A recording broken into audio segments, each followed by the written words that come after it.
So after The Cure dropped Pornography in 1982, they toured, they fought, they broke up. Long story short, everyone in the band was miserable. So in support of Pornography, the band went on 2 tours, the first being 14 Explicit Moments, which is one of my favorite titles for a tour ever. Then that was then followed by the Pornography tour. The Cure are dead, the band proclaimed at their last show. No longer would the Cure be a band, no longer would they make any more records. And I read a Robert Smith quote that kind of sums up how I feel about the Cure, which is that at this time he wanted to leave the band, but the problem was that he couldn't leave the band because he was the band. And I think it's obvious now that the Cure is very much Robert Smith's baby. His name is synonymous with the Cure, and it's like, yeah, sure, there are other guys, there's Lowell Tolhurst, there's Simon Gallup, there are other people who've been in the band for long periods of time, but at the end of the day, the Cure is Robert Smith's band. So after releasing the darkest record of the band's entire career, Robert Smith's manager made a challenge to him. The manager told Robert Smith, "I bet you can't write a pop song." Which is kind of crazy to me considering that this was the same guy who penned Boys Don't Cry. So the Cure had broken up, but at the same time, it wasn't really that long of a breakup, I guess. Because 6 months after the release of Pornography, and even fewer months after the band had broken up, Let's Go to Bed dropped as a single. Let's Go to Bed was then followed by a couple more singles, The Walk and The Lovecats, which are about as far removed from Pornography as you could possibly get. While Pornography was so unwelcoming, these songs were the exact opposite. They were completely welcoming. They were pop songs. These singles, along with their B-sides, were collected and released under the compilation title Japanese Whispers, which is the album that we're talking about today. As I said, Japanese Whispers is a compilation, so it's not actually considered a studio album by The Cure. And so technically, this is not their 5th record. Technically, The Top is their 5th record, but it kind of serves as a stopgap between Pornography and The Top. But I think even if officially it isn't their 5th record, I think it's still absolutely worth talking about. I think that if I'm going through The Cure's entire discography, I think it's a huge mistake to leave out Japanese Whispers. And so I'm just going to talk about it in order the way I have with other albums. So track 1 was Let's Go to Bed. As I mentioned, Robert Smith's manager challenged him to write a pop song, and Robert Smith did, and it charted. It did very well. It's kind of a parody of all the songs that are like, ooh, let's have sex and let's celebrate and blah, blah, blah. The Cure had talked about sex, but it was never like something to be celebrated. It was never like, ooh, let's go to bed together, wink, wink. Really, just look at the song Pornography, look at the song Siamese Twins, look at Other Voices. And so that's what Let's Go to Bed is it's a pop song that's like, hey, let's sleep with each other. Let's Go to Bed it's just funny, it's silly, and I think it's a freaking phenomenal song. I love it. I really love the single artwork for this song too, because Robert Smith to me has always looked like a creep, just standing behind the blinds. And so I don't know, it just makes me funny because you have all these shadows over him and then you just have his eyes, and it's a great piece of art, but I think it just makes him look creepy, and so I like it. And I remember seeing this poster for sale in a record shop years ago, and I didn't buy it, and then I went back there a month later and I wanted to buy it, and then I couldn't find it. It was gone. Someone had bought it already. And it's something that to this day I still think about sometimes. I still think about my one shot at happiness that I missed. And so that's a regret that I have to carry with me to my grave. But really, I think Let's Go to Bed and the Japanese Whispers singles initiated a new phase of The Cure. Pornography sort of ended the first phase, it ended the post-punk goth phase.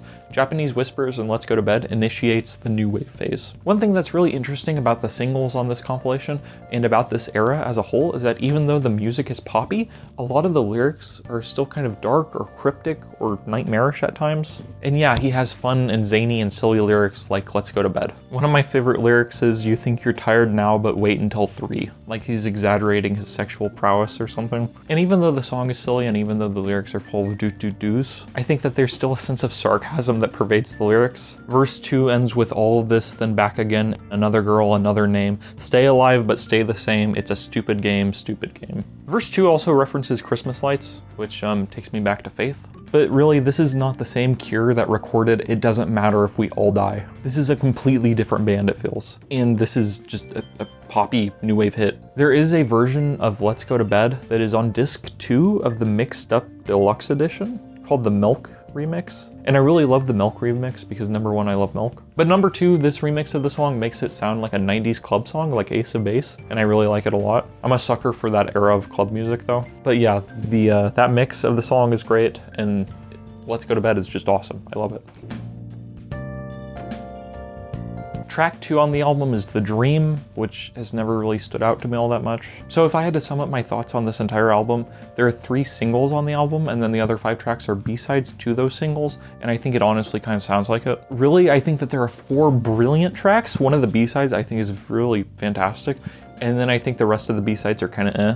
They're not bad, but at the same time, the hits on this record are so good, and the B-sides just can't live up to them. And The Dream is one of those tracks, I think. It's not bad, it's enjoyable, but I don't love it. But The Dream sings about the night, the dream, the time our love died, so it does feel kind of gothic because of that. But yeah, it's just not one of my favorites. Track 3 is Just One Kiss. Just One Kiss is another song on the record that I think is kind of okay. I don't love it. I really like the idea that someone died for this, just one kiss. But all in all, it's not one of my favorite songs on the record.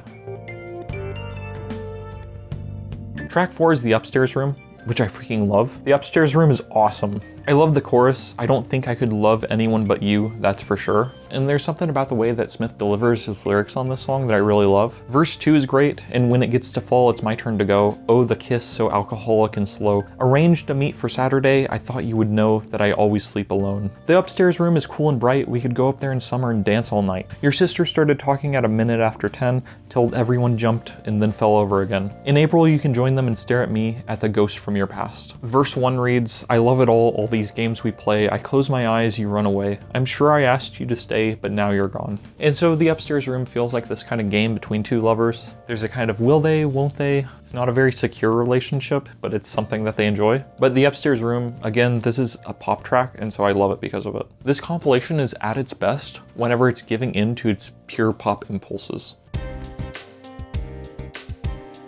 Track 5 on the album is The Walk, which is a banger. It's a straight banger. This one's one of the best tracks. And it has these kind of weird lyrics to it.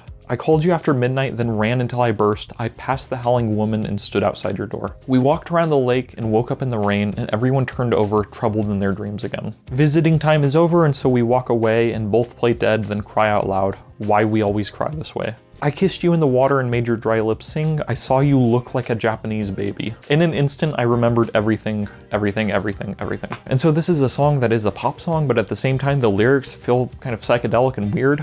And so I think that's kind of what separates this song from a lot of other pop and new wave songs of the era. And I think that's what separates a record like The Top from a lot of the stuff that was coming out at that time. Just lyrically, it's totally different. And again, with The Walk, there are so many confusing lines. I saw you look like a Japanese baby. It's like, I don't know what that means, dude. You're gonna have to be more specific. And then I remembered everything. What, like, I look like a baby, and then you remember everything. Like, what? How do those 2 lines connect? So track 5, The Walk, straight banger.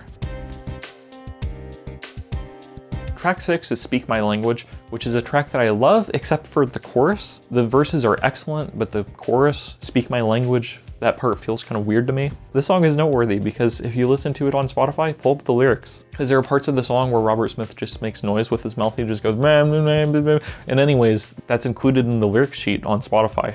so whenever I say that I love the Cure's lyrics, this is what I'm referring to. I'm referring to no, and I have the CD for this one, but it's in my closet and I don't want to stop filming to get it. But I would be interested in seeing what it says on the lyrics sheet. I would be interested in seeing if the is included. But Speak My Language, I think, is a decent track, but as I said, the chorus, it just doesn't feel right to me. And so I think if the chorus were rewritten a little bit, then I think that it would be a better song. As it stands now, it's a pretty good one, but I see why it's a B-side. Track 7 is Lament. A lot of people really like this one. I don't care for it all that much. It's one of the slower tracks. It's probably the slowest track on the album, honestly. There's a flexipop version of this song that's worth mentioning. Essentially, the mix sounds a lot more experimental. It sounds less like a pop song. Robert Smith's vocals on the flexipop version are buried deep into the mix, so you can't even really make out what he's saying. There are some really fantastic lyrics to this song, though. The sky colored perfect as the man slipped away, waving with a last vanilla smile. One more ice cream river body flowed underneath the bridge. So there's some really great imagery to this one, but just musically, I've never really resonated with it that much. I've never really cared for it. Yeah, this is my least favorite song off the record. Then we conclude this compilation with The Lovecats, which is one of The Cure's goofiest, silliest songs, and I love it. This song features an upright bass, which I believe is played by the guy who produced Pornography. At this time, the band didn't actually have a bassist because Simon Gallup left at the end of the Pornography tour, but don't worry, he comes back after a couple years. But the Lovecats is just really goofy. It feels like a very sappy love song. We move like cagey tigers, we couldn't get closer than this. The way we walk, the way we talk, the way we stalk, the way we kiss. We slip through the streets while everyone sleeps, getting bigger and sleeker and wider and brighter. We bite and scratch and scream all night. Let's go and throw all the songs we know into the sea, you and me. I'll show you in spring, it's a treacherous thing, we missed you. The Lovecats, ba ba ba da da ba ba ba skibbity bop. But yeah, I love the song. I love the Lovecats. It's brilliant. Robert Smith writes a lot about cats. You have like the Lovecats and you have All Cats Are Gray. I'm struggling to think of other songs by the Cure that mention cats, but there have to be others. The Lovecats is brilliant and it's just an absolutely fantastic pop record. And again, this compilation is crazy to me because it's crazy to think that the band who recorded Pornography recorded this record. And so really, I don't think that any of these songs have the same lyrical depth as anything found on Pornography. But at the same time, this album, this compilation is very much noteworthy just because of the fact that it was by that band. It was by the band that made Pornography. Like, I can't even imagine being alive in 1982 and buying Pornography and listening to it for 6 months and then being excited when you hear that the new Cure record has released and then you put it on and Let's Go to Bed plays. Like, that's just insane to me. And I love it. I'm not complaining. Like, I love it. I think that's awesome. This compilation really paved the way for what comes after it. And then I wanted to mention this. There was a B-side to the Lovecats that was not included on this record. I think it was only present on some releases of the single, not all of them, so I think that's why it wasn't included. So the song is called Mr. Pink Eyes. Mr. Pink Eyes is essentially a really aggressive in-your-face piano song. It's another song that I think is really strange in the best kind of way. It's not one of my favorites, but I absolutely respect it and respect what it was trying to do. It has this really manic energy to it and it feels like a freight train that just won't stop moving. And so Mr. Pink Eyes I think is very much worth talking about and worth checking out. But yeah, this album has a lot of great stuff on it, but I think it's more special because of what it did for the band. Let's Go to Bed was a major hit, and so it kind of allowed the band to keep on making music in some ways, but also these singles paved the way for everything that came after from the band. Without these songs, I don't think that the band could have written a record like The Head on the Door or Kiss Me, Kiss Me, Kiss Me, or I don't think they would have been able to write like Pictures of You off of Disintegration. If Robert Smith hadn't honed his pop instincts, I don't think that he would have been able to write a song like Love Song. And so I think this record, more than anything else, is a testament to doing new things and trying new things and experimenting and seeing where that takes you. So I feel like the record is a little bit uneven, and again, it's not exactly a studio album, it's a compilation album, but in spite of that, I'm still treating it like a studio album, which some people may feel unfair.